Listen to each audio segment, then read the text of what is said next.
Hello everyone, welcome back to Kirklees Guitar School. Today we're going to have a look at You Do Something To Me by Paul Weller. This was a request from our Facebook community, so here we are. It's got a really interesting strumming pattern and some nice chords, followed by a guitar solo which I'm going to plug the electric in and cover in full later in this video. There's a full tab that accompanies this that you can download from our Facebook group. It's the first link in the description.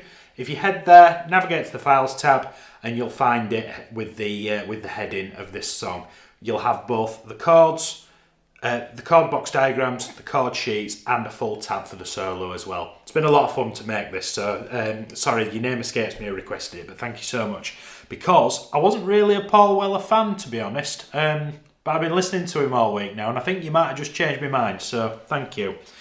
These are the chords that we've got today, so it looks like there's a lot, but there's a lot of sort of generic ones. You've got E minor, D major, A minor 7, which is basically just a regular A minor chord with the ring finger taken off. It's got a bit more of a sort of rootsy, bluesy kind of feel to it of minor 7th chords. B minor, I've put the cowboy chord version here to make it more accessible, but if you want to use the bar chord where you press the 2nd fret of the A string, you're more than welcome to.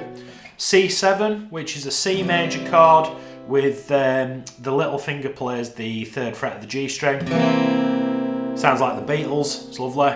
Followed by a regular G chord. And then A7, which is a regular A chord with the middle bird out of it, just similar to the A minor 7. It's quite unusual to have the same chord which is both major and minor in the same song, so yeah, that's a nice little bit of something different.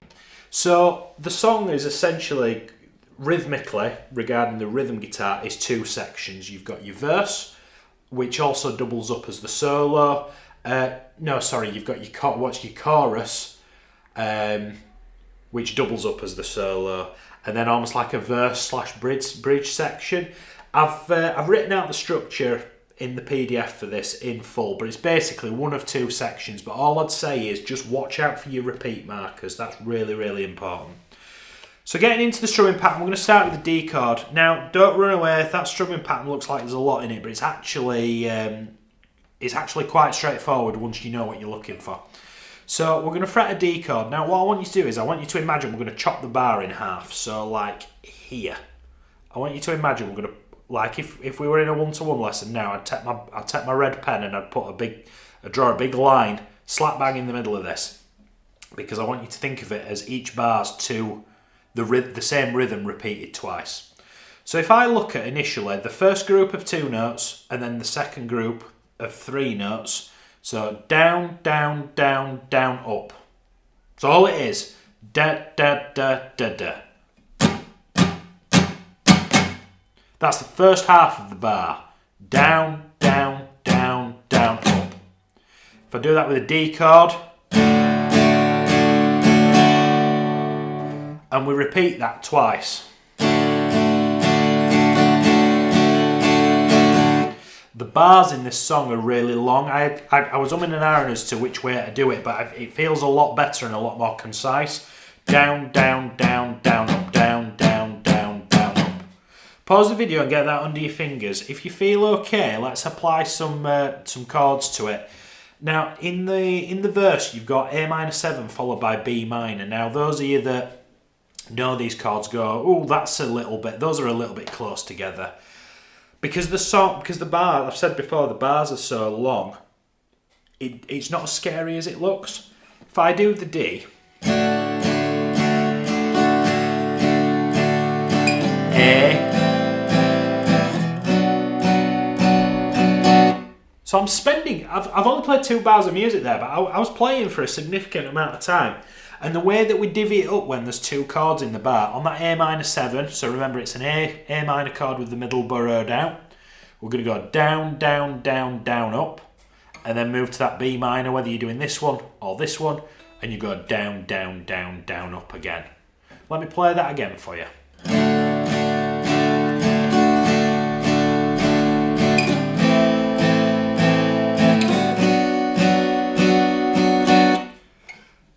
Pardon me, I forgot to take that middle one out.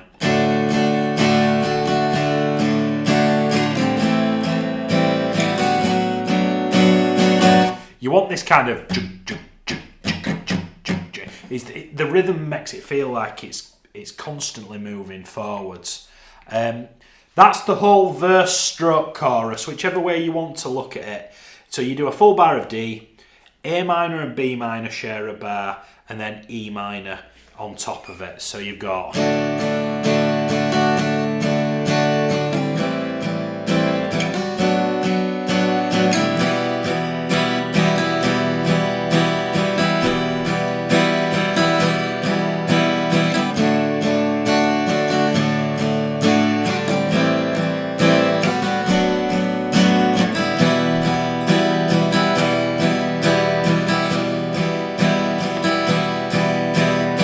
I want you to think of those semiquavers as it's like a little flick. It's the best way I can describe it. Now, pause the video and get that under your fingers. Now, this section, there's actually a bit that comes before this, which I've put here. Now, the reason I didn't talk about this first is because it's pretty boring. And the guitar, the piano does like a...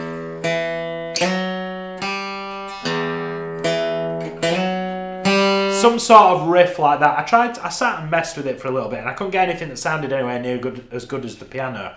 So if I was to play this on a gig, I would just literally play E minor chord as soon as the music starts. Bum, bum, bum, bum, bum, bum, bum, bum, bum. Last time. You do something to me. The wrong key for me, but you get the idea. So we're just thinking in that sort of intro part at the top of the PDF, we're thinking more atmospheric and we're letting the piano take the lead on that simply because it is the best tool for the job. And we can't, there's nothing we can kind of do with the tools at his disposal that sounds as good as that. So in times like that, you always just opt to prop that person up a little bit more. So we're going to do that. We then go into the verse, which we've discussed. Now that doubles up as verse, chorus, guitar solo. It's like I said, the structure of this is a little bit weird. Now, following on from that, the B section, maybe you could call it the chorus. I'm not quite sure with these headings. You make your own mind up. Let me know in the comments if I've got it backwards. We're going to go to a C7. Now, if you look at the last chord, we go from E minor to C7. Now, that's a change and a half, is that? E minor, in the previous slide. It's not unpleasant, but it really bends your ear a little bit. Just a reminder for those at the back. C7, I'm looking at the bottom left. It's a C major chord with the added third fret of the G string. Now, if you're struggling to get there in time, if you play a regular C chord, it's going to sound okay, and the guitar police aren't going to come and get you. But if you want that sound and you want to be authentic, C7. And we're continuing this pattern, down, down, down, down, up, down, down, down, down, up. And you see how A minor and D this time share a bar instead of A minor and B minor. A minor, D, E minor, C7. You see how I hesitated a little bit there? It's quite easily done because you would spend so much time just plonking those three down and then all of a sudden we've got to sort this fella out. And if you accidentally catch the B string, it's not fun. It doesn't sound great. So you've got that, and then when we bolt onto that, we bolt an additional 3 bars. So that G and A7 carry the same, the same strumming pattern. So let's play through it. So I'm starting at the beginning. C, A minor 7, D, E minor, C7. We then go G, A, C. Now, can you see how the C, there isn't the sort of regular slashes, and that's because you're just going to strum that C once at the beginning of the bar. If I go from here, G, A7, C, D, E. Now, this C note, you see how it's it looks different to the others, doesn't it? The slash looks different to the others, and it's got a dot behind it. So that means it lasts for 3 beats. D lasts for 1 beat, and then E minor lasts for 4 beats. Let me go from the G and I'll count the beats out loud. 1, 2, 3, 4. 1, 2, 3, 4. 1, 2, 3, 4. You're going to want to cut this C short, and he doesn't. He hangs on to it for 3 beats before he moves on to the next section. Now, if you look at the verse stroke chorus, or chorus stroke midsection, whatever you want to call it, that's basically what the rhythm guitar does, and just goes round and round and round that.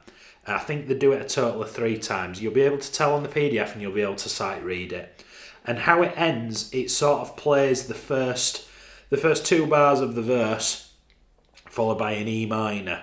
Now, structurally, this song is quite interesting, rhythmically, and I think it's one of those where I've sort of got all the idiosyncrasies, and you just need to sit and practice it for a little bit, but really kind of try like getting the 7th chords in there rather than just sort of playing a regular C or a regular A or a regular A minor. It adds a bit of something to the song, which is cool.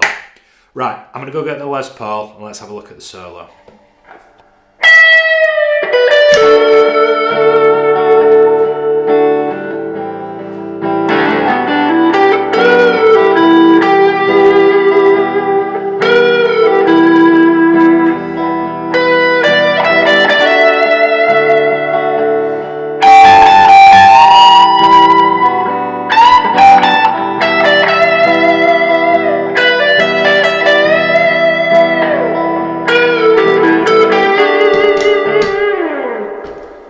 How nice is that solo? I hadn't heard this song for years at this point, and I forgot how sort of vibey and vintage that solo sounds. It's really cool. So, tones to begin with. Neck pickup on the Les Paul. I'm assuming they're using Les Paul and Marshall. It's that kind of sound, but it's got loads of reverb on it. So obviously I'm going to use the Princeton reverb. Reverb's on 5, so it's fairly springy. I'm using the Boss Super Overdrive, the SD1, with the level on 9 o'clock, the drive on 12 o'clock, and the tone on 3 o'clock. So it's the pedal's quite bright, but then this guitar's very dark. So it's this guitar's unusually dark. So if I'd probably wind that treble back just a little bit. It all depends. I can give you settings, but how it sounds in your room and how it sounds in my room will be completely different. Think more sort of pushed amp, a little bit of sustain than anything else. Now, my pedals are being quite noisy today, so obviously the guitar gods are not favouring the Les Paul today, but I wanted to use it. So I'm going to use my Tube Screamer in place of the Super Overdrive, but hopefully you're not getting any buzzing or any popping or any farting or anything like that.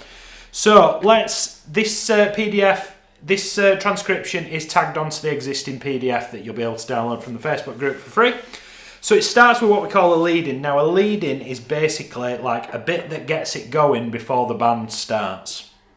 So what I'm going to do is I'm going to bend the 15th fret preemptively, and then I'm going to pick it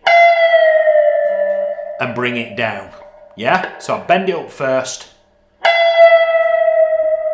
I'm then going to play with the index finger the 12th fret of the B, 15th fret of the B, and then I'm going to use my middle finger on the 14th fret of the G, and we're going to sit on these notes. You know how I said previously, these bars last for ages.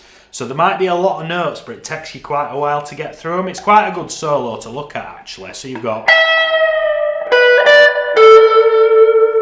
and give that 14 a good wobble.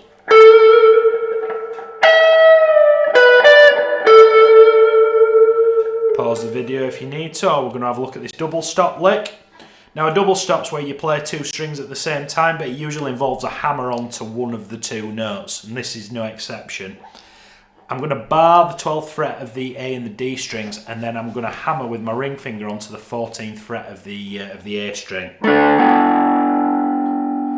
I'm then going to move my index finger down to the 12th fret of the D exclusively, and I'm going to pick that note twice. Upon doing so, that second picking that note for the second time, I'm going to hammer on again. onto that 14th fret. I'm then going to play 12 and 14 again on the G, moving down. But then I'm going to, on that 14, I'm going to bend it up and then down again relatively quickly. And then pick that 12 again to finish it.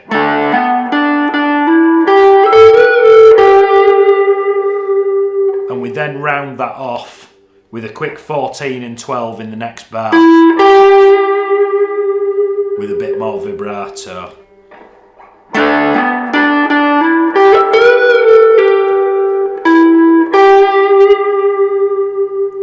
And then the 14, 12, 14 is just a mirror of that.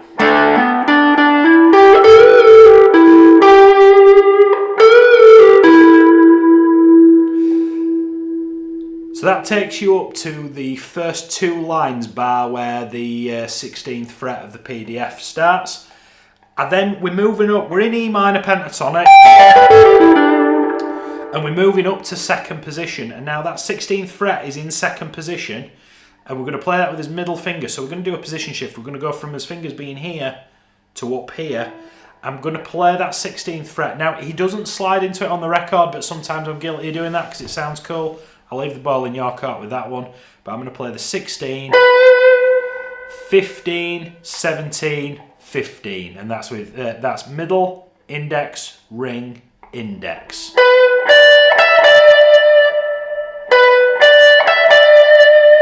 And then moving into the next bar, you hammer on.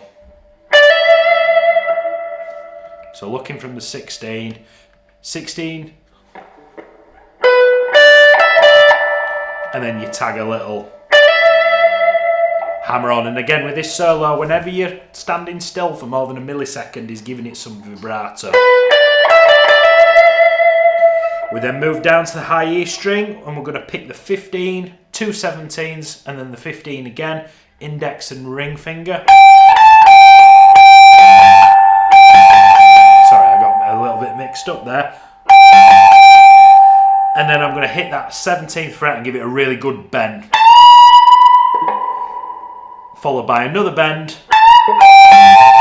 That cool little blues lick. I'm just going to turn the reverb down a little bit because I feel like we're drowning in reverb here and you can't really hear what I'm doing.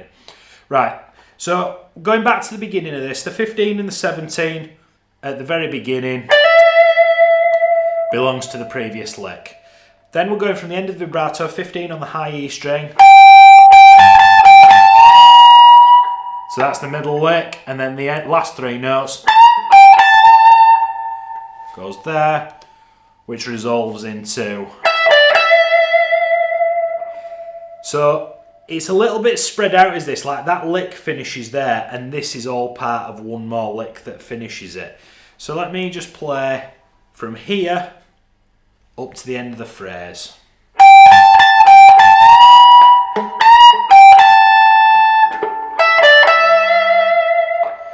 Then from here, this is the start of the next lick. Hammer on to from 12 to 15. 12 on the high E, 15 on the B, 12 on the high E, and then that 15th fret in the second bar is part of this lick. There's so many licks in this song that you can steal. And then this end bit's a little bit messy because it's quite hard to hear what's going on, but also if you're doing both, if you're playing the song from top to bottom, you want to be hitting that C7 chord at the start of the chorus before you, rather than messing about with this, it kind of overlaps, but I'll teach you how to play it. We're going to bend up the 14th fret of the G, bring it back down, 12, 14, 14, 12. It's very sort of Clapton creamy kind of. It's got that kind of vibe to it. So that's definitely one of those that you want to be going at with a with the PDF and a marker. And I'd take a pen of a different colour that's not black, and I would put your own bar lines in separating where the different notes sit, where the different phrases are, and almost like you've got bar lines, but then you've also got phrases, and that's the best way to think about it. Because I'm looking at this over here. This is what will be included in the PDF, and there's no way I can kind of format that into 4 or 5 slides that incorporates every lick. And nothing from the next or the previous lick. I hope you understand what I mean there. Let me know how you get on with it. If you are struggling with it a little bit, let me know in the Facebook group and I'll go back to the drawing board a little bit. But hopefully that gives you all of the tools that you can play that song. It's a really, really good suggestion. Whoever suggested it, thank you for reminding me of it. I will see you next week for another electric guitar lesson. Thank you so much.